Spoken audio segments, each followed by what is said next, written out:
Hi everybody, Dan Illman, Matt Bernie are kicking off a 50-cent pick four with a $200,000 guarantee at Keeneland on Friday with stakes action. Race number 7, the $100,000 Limestone Turf Sprint. This race for 3-year-old fillies going 5.5 on the turf. New offer on the table for new DRF Bet subscribers. Deposit $100, bet with $250. Learn more at bets.drf.com.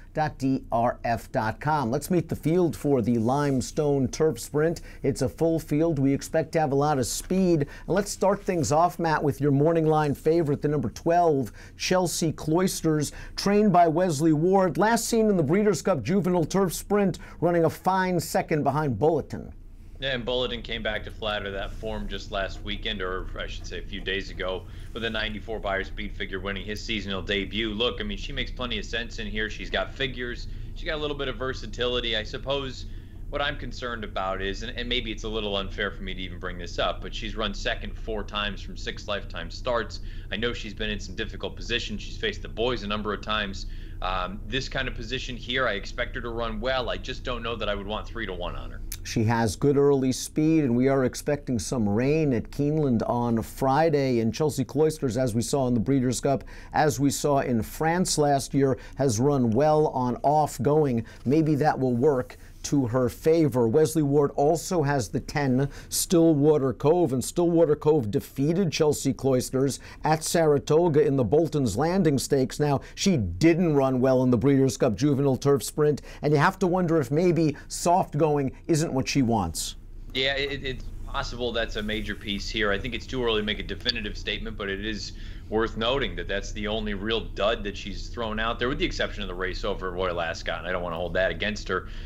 Look, the Bolton Landing, I thought that was a good effort. She popped back to her left lead toward the end of that race. The Natalma, I thought was actually a pretty solid effort. I just don't think she wants to go that far. This distance, I think this is in her wheelhouse. I think she got a big chance. Let's take a look at the Timeform U.S. pace projector for this race. The number 8, Play On, goes out for trainer Brad Coxon. This filly is expected to be part of the pace. She has now won 3 consecutive races, and her last 2 in gate-to-wire fashion. She figures to face more speed in this spot. I didn't love the field she beat in the Melody of Colors last time out, or at least the horses that have come back have yet to run very well. Yeah, and that's a major piece about that race. As impressive as she was, it's not like anything was really running behind her, and that's something you need to be concerned about. At the same time, you know, we've brought it up. People like to see ones. She's gone out. She's won 3 in a row. She has the highest last out Beyer in the field. And I don't know that she has to be on the lead. I think she can sit if the 9 wants to go, if the 11 wants to go, like the pace projector suggests. To be honest, I think Play On ends up being the favorite when it's all said and done, and I think she's a major player. Let's talk about the 9 and the 11, because both of those horses are trying turf for the first time. The number 9 is Weeby, going out for Mark Cassie, a daughter of Distorted Humor, who clicks with 10% of his first-time turf winners. The dam was a stakes-winning dirt sprinter, but she's a half to a stakes place turf runner named Burn Legacy, and the second dam was a multiple stakes winner on turf. Enough turf pedigree for me to indicate that she'll like the surface. I found it interesting that on March 30th, this filly went in company with Shamrock Rose. Yeah, like you said, it's always a positive when you get an early 3-year-old running with legitimate older horses that have accomplished big things. Shamrock Rose obviously won the Breeders' Cup Filly and Mare Sprint. I look at Weeby and I say, you know what, you're right, the turf is there. I have no real concern about that. I do wonder, though, it seems like a little bit of an odd spot for the first time on grass, where you just broke your maiden against a field on dirt that I'm not thrilled with. You've got a number of horses that came back and earned mid-60 Beyers. I think she's going to need to take her game to the next level. Maybe the grass is going to be what does it. But, you know, I have to be honest, I just don't love her in here. I'm not sure the 11 Raintree Starlet has enough speed to keep up with the 8 and the 9 as she cuts back from a mile in a 16th dirt race. Now, she was close to a very fast pace in that Grade 3 Honeybee, and she was probably going further than she wants. She is a stakes winner on the dirt sprinting, but this pedigree, there's just not enough turf for me. Get Stormy only wins 6% of the time with the first-time turfers. The dam was 0 for 3 on the surface. She has foaled 1 winner on turf, but the second dam was a stakes winner on dirt. I'm dubious about how she handles the grass. Yeah, agreed, but you're also not supposed to hold that Honeybee against her for the reasons you laid out. 2 turns, close to a relatively hot pace. I think this is more her game sprinting. As far as the turf is concerned, we'll find out. I think Thriving is very interesting, cutting back to this 5.5 furlong distance. She made her North American debut in the Grade 3 Jimmy Durante, and she just lost all chance on the far turn when she checked very hard and was basically eased after that. She came with an okay run in the Blue Norther 2 starts back, a race in which the 4th place finisher returned to win with a 79 buyer and then run 3rd in the Grade 3 Providencia last week. And last time on the dirt, she ran okay. She has run well at shorter distances overseas. I was going to say that I think that's the key here. Off the layoff, I'm not too concerned about that. The shorter distance, in many ways, I think this works for her more so than some of the other gals in here. Jeff Mullins has had some success at Keeneland over the past handful of years, most notably with It's in the Post.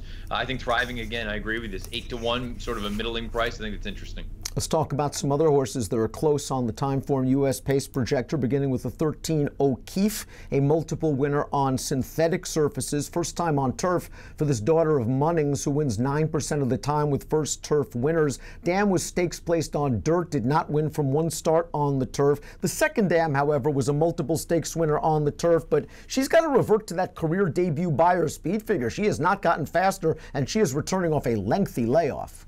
No, and the interesting thing about the career debut with that buyer, the 72, Timeform US had that race much slower, only an 84 Timeform rating. That compares favorably to that most recent run at Presque Isle. At the end of the day, neither of those fast enough to win here. 14 Elstown, relatively close to the pace on your projector. A winner last time out at the fairgrounds against maiden special weights, but I thought she pressed a rather mild pace that day, and this is not only a giant step up, a faster pace situation, but a lousy outside post.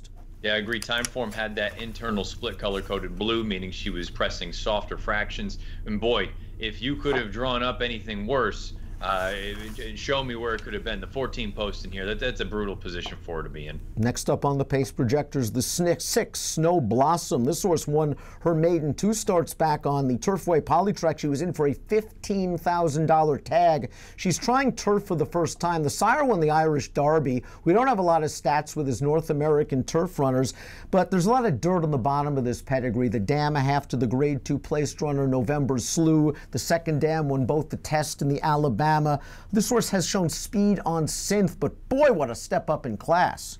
Giant step up in class, needs to improve from a figure standpoint, from a running style standpoint. The only win gate to wire fashion, 3 runner-up awards, makes me think that she needs to be forward. And again, with the other speed that we've laid out, I don't like her chances. You don't see too many horses rally from way out of it at 5 furlongs at Gulfstream, but the 4 Bohemian Bourbon did so to win last time out. Third start of the form cycle for Ian Wilkes. This filly seems to be moving in the right direction and should get the proper pace setup. The question is she good enough in her first start against winners? Yeah, I have to be honest with you. She's one at 20-1 that I would be interested in using underneath. I do think that run was legitimate. She did have a big pace to run at that day, so you want to factor that in, but she should get another relatively quick one here. In this race, 5.5 shouldn't be an issue for her. You see that they stretch her out to a mile, 2 starts back. I like her underneath here at a big number. Blame the Frog, the number 3, kept some good company last year, beaten less than 2 lengths in the Indian Summer Stakes against the boys at Keeneland, finishing behind Chelsea Cloisters. Last time out, I think that's just a prep race, and off the turf race, Ben Colebrook probably just ran her there to get her fit for this spot. Interesting that this will be her first turf start with Lasix.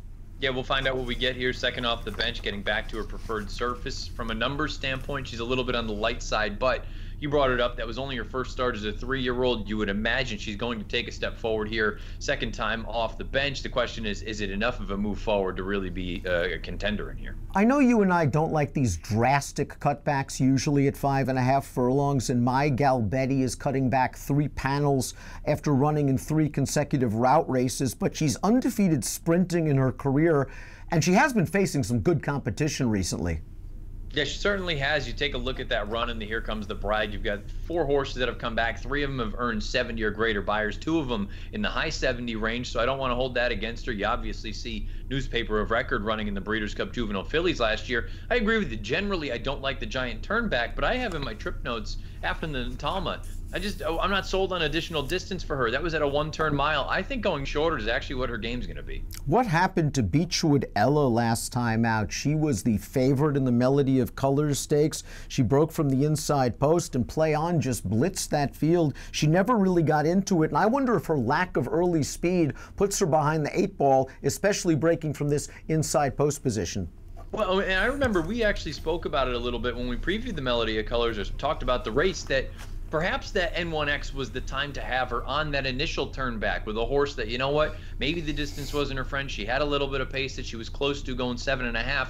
The turn back to 5, maybe that was the time to have her. She goes back out there in that Melody of Colors against better horses. She just didn't kick on. I needed to prove to me that that run 2 starts back wasn't a fluke. It is a wild race to kick off the $200,000 guaranteed pick 4 at Keeneland on Friday, 50-cent minimum wager. Let's take a look at our top selections. You're going with the number 1 Ginger Nut, and I expected her to run very well in the Melody of Colors, and she was just basically eliminated a few strides out of the gate. Considering that she ran on at the end of that race, makes me think that she had some talent, and I liked her races in Europe last year. Yeah, you know, it is kind of a difficult thing. We talked about the Melody of Colors at the top, and we don't love the field that, or so far the horses that have come out of that race. It does make me wonder a little bit. The fact that she was stopped as hard as she was going into the far turn, where she almost unseated the rider, the fact that she was able to run on, is that a sign of that field just being dreadful, or is it a sign that this filly's got some ability? I thought it was more a sign that John Sadler decided to run her in they could have run her in Southern California. They chose to move to South Florida with her. That's a confident move. I think this 5.5 is going to work for her, and I agree with you. Thought her European form was solid enough. We'll find out how she takes to the turf, if there's some cut in it. But I just think that based on what she did in that career debut, or that North American debut, I want to give her a chance at a square number. Do you think she can be a little bit closer to the pace? Timeform US basically basing it off that trouble line, and only 1 start has her last in the pace projector. I think it's going to be tough for her if she has to come from last, but I take that with a grain of salt, that pace projector of 1 running line where she was affected early. Well, and the other thing, too, is even she had to check, and everybody knows that, and everyone has seen that, but she was relatively close, only a few lengths off of it, let's say 3 or 4 off, until that little hiccup there, and those fractions were honest enough. So I do think with an alert break, second off the layoff, that was the other piece, too. She hadn't run since August of her 2-year-old form. I think she's going to break alertly beneath Rosario. You try to get her relatively close. Maybe you sit the pocket, and you hope that you take a shot turning for home. Give me numbers in the kickoff leg to the pick. 1, 8, 10, 12. I'm going to go with Chelsea Cloisters. I have to admit the layoff's a little bit concerning, but I like her speed, and I wonder if the 9 and 11 don't show the same early gas on turf that they have on dirt. She might be sitting right off the 9, ready to pounce, turning into the stretch. But for me, it's a spread race in the pick. I'm going to go with my top 4 picks, 12, 8, 7, and 4. In race number 7, the $100,000 Limestone Turf Sprint. Make sure to bet it with your new DRF Bets account. Take a look at this new deal from DRF Bets. Deposit 100, bet with 250. DRF Bets, ready, set, bet. Approximate post time for the Limestone Turf Sprint, 4:24 Eastern. Good luck.